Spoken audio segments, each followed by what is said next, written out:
Dear students, good morning. आप सबों का हार्दिक स्वागत है मेरे इस यूट्यूब चैनल पर। मैं गिरीश कुमार आपके समक्ष उपस्थित हूँ। नेक्स्ट सेशन में ये ज्योमेट्रिक प्रोग्रेशन जो हम लोग का चल रहा है, देखिए ये हम अब करीब पहुँचने वाले एक्सरसाइज का मतलब 29 ही क्वेश्चन है। हम एक एक क्वेश्चन करके डील कर रहे हैं। उम्मीद है आप अच्छे से बना रहे होंगे और आप समझते जाओगे। न्यूमेरिकल्स जब बनने लगेगा आपसे तो सोचिए कि आप मजा आ जाएगा मैथ्स में, है ना। तो चलिए लेट अस स्टार्ट कि if A and G be arithmetic mean and geometric mean. यहाँ ध्यान दोगे कि ए जो है अरिथमेटिक मीन है और जी जो है ये ज्योमेट्रिक मीन है, respectively between two positive numbers. कोई भी दो पॉजिटिव नंबर, हम यहाँ मान लिए कि let A and B are two positive numbers. यहाँ पर पॉजिटिव नंबर्स मान लिए। अब according to question arithmetic mean A और बी का क्या होगा, यहाँ A and B let A and B B are two positive numbers. यहाँ पॉजिटिव नहीं डाल सकते हम, पॉजिटिव नंबर्स। तो अरिथमेटिक मीन क्या होगा, ए प्लस बी बाय 2, ये हम पहले से जानते हैं। तो देखिए अरिथमेटिक मीन को a से डिनोट किया है, a बराबर a प्लस b बाय 2 हो जाएगा। ये 2 क्रॉस मल्टीप्लाई होकर यहाँ आएगा 2a बराबर a प्लस b।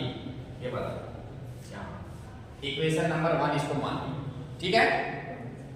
फिर कहा है geometric mean of A B, a and b। इसका और इसका ज्योमेट्रिक मीन क्या होगा, रूट अंडर a b। ये भी हम जानते हैं। अब ये ज्योमेट्रिक मीन g है, यहाँ से क्वेश्चन से g बराबर रूट a b। दोनों तरफ आप स्क्वायरिंग कर दो, जी स्क्वायर बराबर ये रूट हट जाएगा, ये भी आ जाएगा। इसको इक्वेशन नंबर 2 मान लो। हमको हर हालत में स्मॉल a और b इसका वैल्यू निकालना है, मतलब इतना पुट करना। तो देखो नाउ a प्लस b का वैल्यू हमको यहाँ पता है। अगर हम a माइनस b निकाल लें तो दो इक्वेशन बनेगा, दोनों में एक ऐड कर देंगे, एक बार सब्ट्रैक्ट करेंगे तो b कटेगा, ये निकल जाएगा। स्वाभाविक सी बात है, इक्वेशन बनेगा। तो हमको a प्लस b अगर पता है तो हमको a माइनस b निकालना चाहिए या कोशिश करना चाहिए। तो इसका क्या फैक्टर है, ये कल भी बताए थे, a माइनस b का होल स्क्वायर बराबर, इसको हम लोग लिख सकते हैं a प्लस b का होल स्क्वायर माइनस 4ab। ये आइडेंटिटी है, क्योंकि a square b square 2ab plus में यहाँ माइनस 4ab जाएगा, माइनस 2ab बच जाएगा, तो a माइनस b के होल स्क्वायर के बराबर कर देगा। अब यहाँ से देखो a प्लस b का वैल्यू यहाँ से कितना, फ्रॉम इक्वेशन 1 से 2a, तो a प्लस b की जगह यहाँ से 2a इसका स्क्वायर है और माइनस 4ab का दोस्तों वैल्यू कितना है, g स्क्वायर। तो यहाँ पर आ जाएगा g स्क्वायर। तो यहाँ से देखो ये 4a स्क्वायर और माइनस 4g स्क्वायर, ये a माइनस b का होल स्क्वायर चल रहा है। a माइनस b अगर निकालेंगे, g स्क्वायर इधर आके क्या होगा, रूट हो जाएगा 4a स्क्वायर और 4 यहाँ दोनों से कॉमन आ जाएगा, तो कितना आ जाएगा, a square minus b square. तो यहाँ से a माइनस b बराबर ये 4 का ये कितना आ जाएगा 2 और ये root under a square minus b square. इसको हम प्लस माइनस लिख सकते हैं। बस करिए, यही मेरा ये निकल गया, a माइनस b निकल गया। अब इसको हम थर्ड मान लेते हैं, इक्वेशन थर्ड मान लेते हैं। यहां से देखिए 1 से क्या है, a प्लस b बराबर 2a है। अब इसको थोड़ा सा हम मिटाएंगे,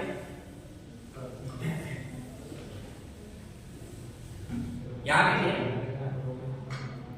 a प्लस b बराबर है 2a और यहां से a माइनस b बराबर आ गया प्लस माइनस 2a और रूट अंडर a और a square minus b square. अगर हम यहाँ 2 है plus minus 2 under root a square minus b square. यहाँ पर अगर हम इसको ऐड करेंगे ये प्लस माइनस b कट जाएगा, ये 2a बचेगा स्मॉल और यहाँ आ जाएगा ये 2a ऐड कर रहा है कि प्लस माइनस हो जाएगा 2 root under a square minus b square. This implies 2a बराबर यहाँ से 2 कॉमन ले लेंगे, तो 2 कॉमन ले लेंगे तो यहाँ पर क्या आ जाएगा a plus minus root under a square minus g square. ये 2 और ये 2 कैंसिल आउट हो गया। तो यहाँ से क्या निकल गया, a बराबर आ गया a plus minus root under a square minus b square. ठीक है, बस में आ गया। तो यही a जो है, अब इसी a का वैल्यू हम अगर देखें यहाँ बैठा दें, यहाँ से a बराबर a प्लस माइनस, इसको a square minus b square की जगह हम a माइनस g, a प्लस g और a माइनस g भी लिख सकते हैं।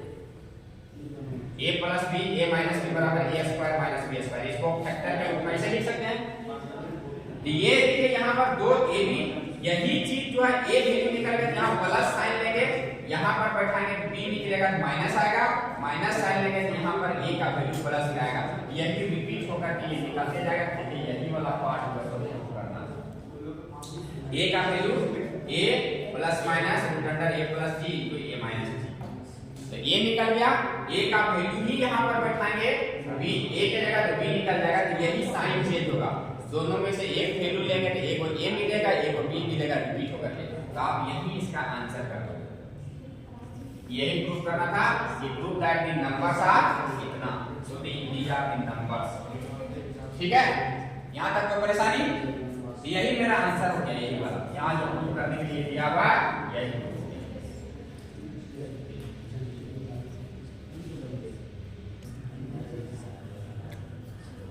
दोस्तों देखिए बहुत ही इंपॉर्टेंट क्वेश्चन, ये कह रहा है कि the number of bacteria in a certain culture doubles every hour. कोई बैक्टीरिया है हर एक घंटा में, एक घंटा के बाद अपनी संख्या को वो डबल कर लेता है, मतलब दोगुना कर लेता है। इसको अच्छे से समझना। तो if there are 30 bacteria present in the culture originally, अभी ऐसे अगर हम शुरू करें तो 30 बैक्टीरिया जो है सो प्रेजेंट है, तो at the end of second hour, fourth hour and nth hour bacteria की संख्या कितनी हो जाएगी, ये हमको निकालना है। तो देखिए दोस्तों, ये एवरी आवर डबल्स हो जाता है, यहां ध्यान दीजिए। अगर अभी 30 है तो एक घंटा के बाद मतलब एंड ऑफ 1 आवर, ये कितना हो जाएगा, 60 हो जाएगा। एंड ऑफ सेकेंड आवर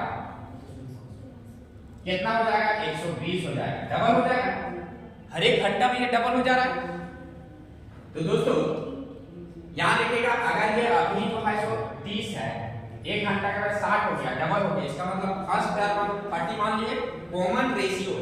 ये देखिए यहाँ पर जीपी में चल रहा है, 30 60 120, मतलब 60 बटा 30 करेंगे तो 2 आएगा, 120 बटा 60 करेंगे तो 2 आएगा, मतलब डबल। तो कॉमन रेशियो इसका 2 आ गया। अब कह रहा है क्वेश्चन कि ए, यहाँ पर ए जो है A1 फर्स्ट टर्म ए है, इसकी संख्या 30 है। सेकेंड टर्म A2 में जीपी में कैसे चलता है, या तो देखिए यहाँ पर अभी 30 है, एक घंटा के बाद यहाँ आएगा और यहाँ के बाद फिर यहाँ जाएगा। तो 2 घंटा के अंत में, 2 घंटा के अंत में यहाँ पर ये सिचुएशन मिलेगा A3। तो हम लिखेंगे कि the number of bacteria, the number of bacteria at the end of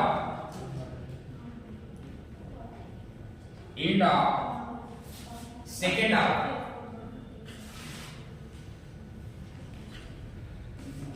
मतलब यहां है एक घंटा के अंत में इतना आएगा, दूसरा घंटा के अंत में यहां आएगा, तो इसका टू A3 आएगा और इसका टू A3 का वैल्यू है AR स्क्वायर। AR स्क्वायर मतलब A का मान 30 है और R मतलब 2 का स्क्वायर। तो ये कितना आ जाएगा, 30 गुने 4 मतलब 120 हो जाएगा। Eight the end of second our bacteria की संख्या कितनी हो जाएगी, 120 हो जाएगी। यहां तक बात समझ आ रही है।